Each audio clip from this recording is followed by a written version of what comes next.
Hello and welcome. Introducing Nadine Love, prize-winning transformational author, celebrated international speaker, award-winning trainer, and motivational mentor. Reading her chapter entitled Born Free, From Pebbles in the Pond, Transforming the World One Person at a Time. So put this on pause, I'll wait for you. Grab yourself some water or a cup of tea, put your feet up, and I'll tell you my story. This is from Born Free, Pebbles in the Pond, Transforming the World One Story at a Time.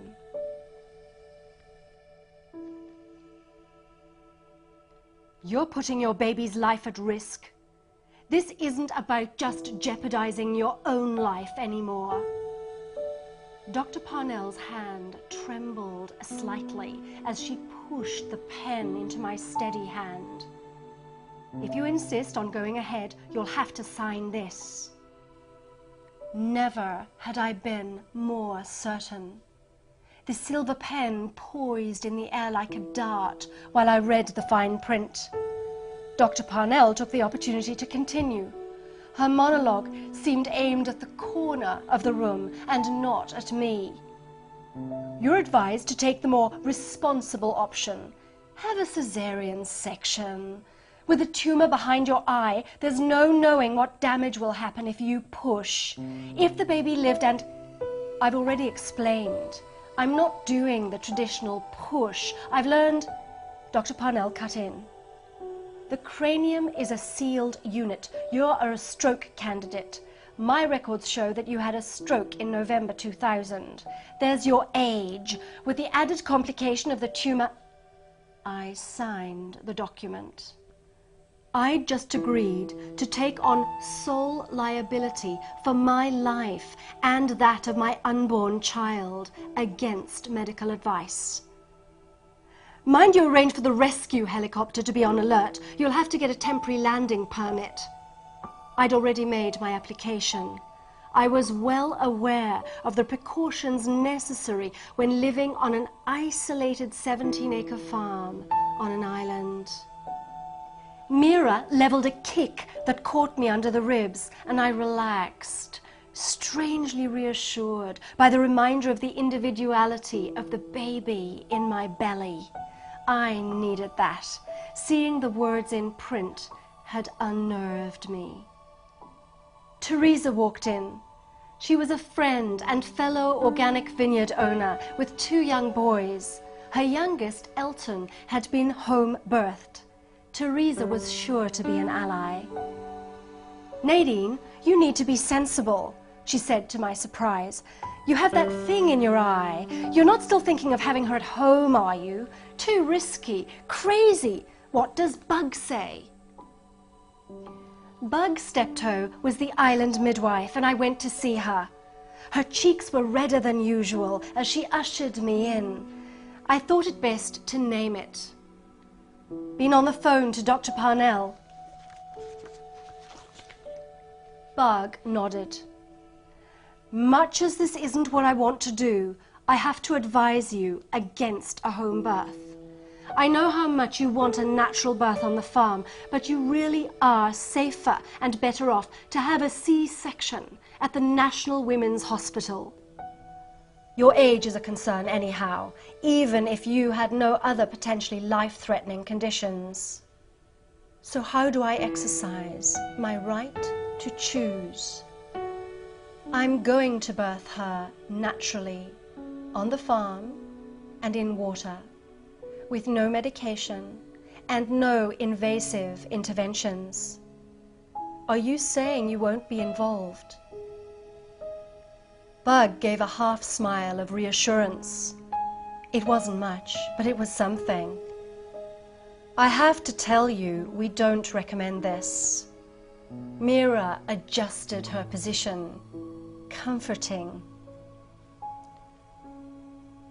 I read the coldly written fine print of Bug's legal disclaimer, feeling queasy and not letting on. I put my signature to the document, suddenly exhausted. In what seemed to take forever, I reached the top of our hill and waddled the winding 500-meter path to the front door. The phone was ringing. I lurched through the entrance and grabbed for the receiver, hoping perhaps it was my oldest friend Elaine or someone supportive. It was my mother. "If that's what Dr. Parnell and Bug recommended, you'd be a fool to..." I hung up the phone. When my husband returned, his response was still more discouraging. Utter disinterest. When pressed, he snapped, "Do whatever you like." He left the next day on a trip to China to meet one of his internet ladies. At 36 weeks, Mira was confirmed to be in the breech position, with her extended legs and spine pointing to my left side. Like this, a natural birth would be impossible. With hypnosis, meditation, Reiki, and talking to her, Mira turned a third of the way. I decided to have a procedure called an external cephalic version, where a specialist lays hands on the abdomen and the baby can sometimes be turned. This is administered normally with a painkiller. I had the procedure, no medication. I wanted no drug to affect Mira. I worked with active breathing, visualization, and Reiki. The procedure was successful, as I knew it would be.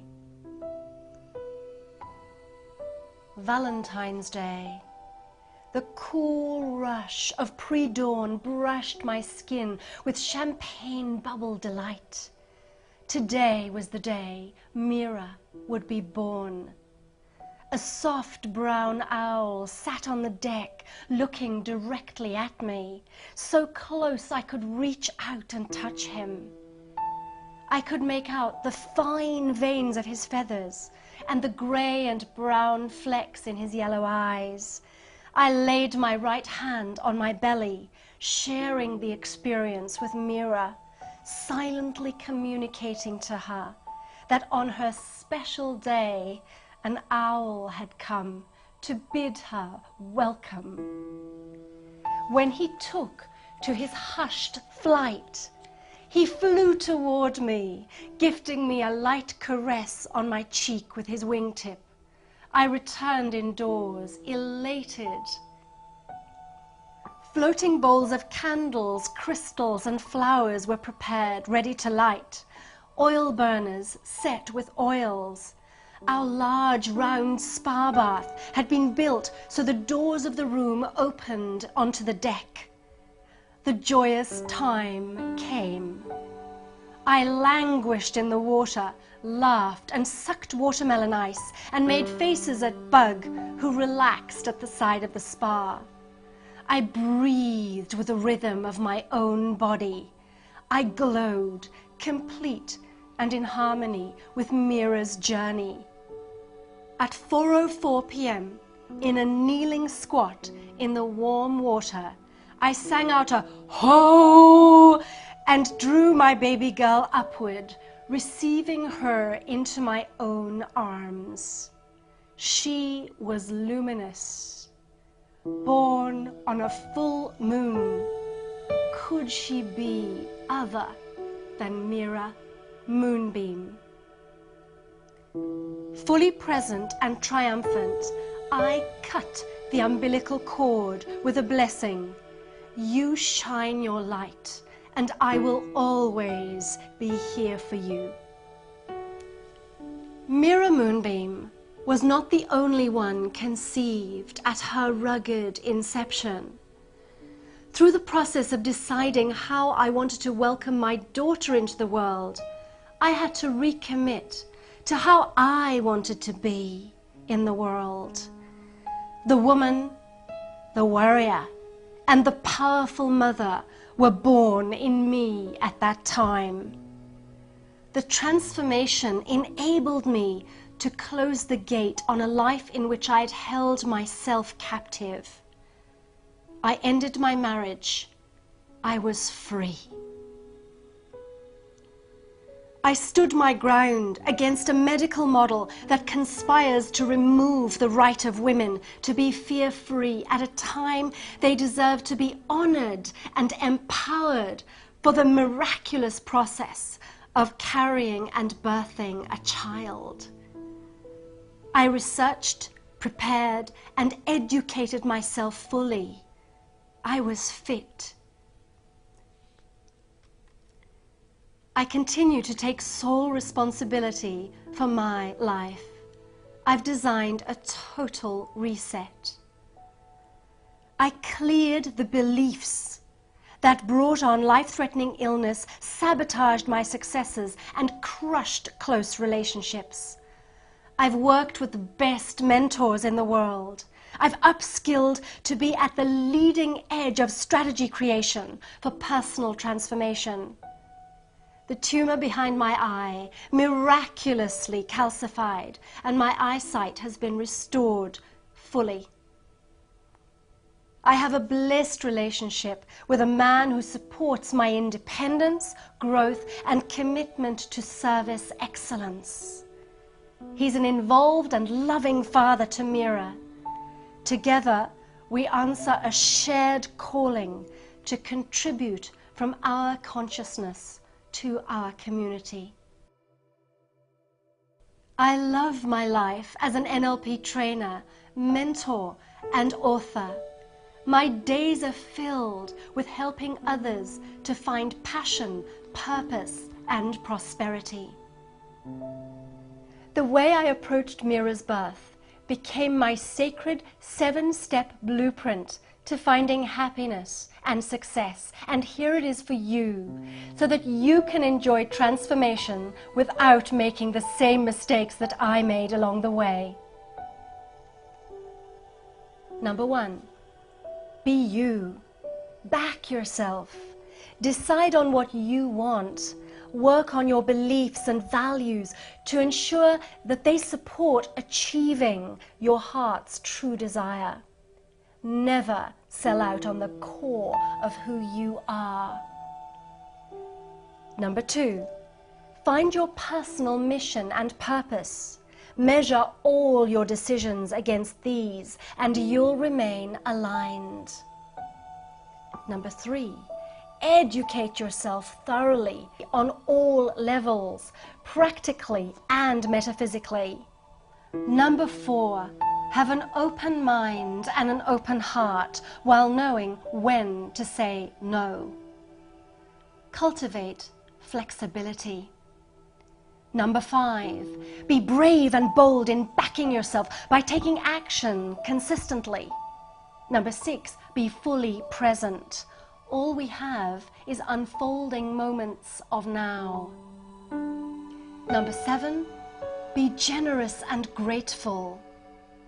Give and receive love. I make a stand for you to find your magnificence and to be that fully. Be true to yourself and find your own magnificence. Love yourself, love what you do, and make your difference today.